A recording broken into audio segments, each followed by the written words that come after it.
So ఇక్కడ lunch and tiffin preparations అయితే జరుగుతున్నాయి. ఇలాంటి పెద్ద పెద్ద ఫంక్షన్స్కి ఎంత ఎర్లీగా స్టార్ట్ చేసినా కూడా చాలా టైం పడుతుంది వండడానికి. సో నైటే చేసుకోవాల్సినవన్నీ చేసేసుకున్నారు, వాటికి కావాల్సిన పేస్ట్రీస్ మసాలాసెస్ అన్నీ.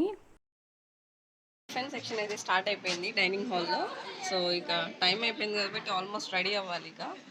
సో ఒకసారి ఏమేమి వెరైటీస్ చేశారో ఒకసారి చూసేసేద్దాం పదండి.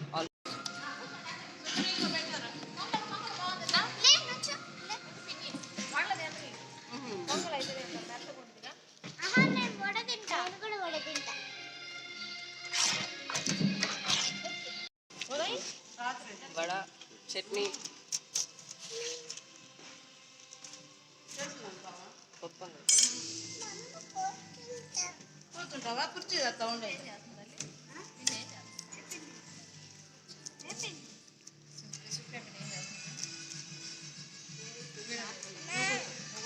అక్క వాళ్ళ పెద్ద పాప. ఇంతటితో టిఫిన్ సెక్షన్ అయితే క్లోజ్ అయిపోయింది.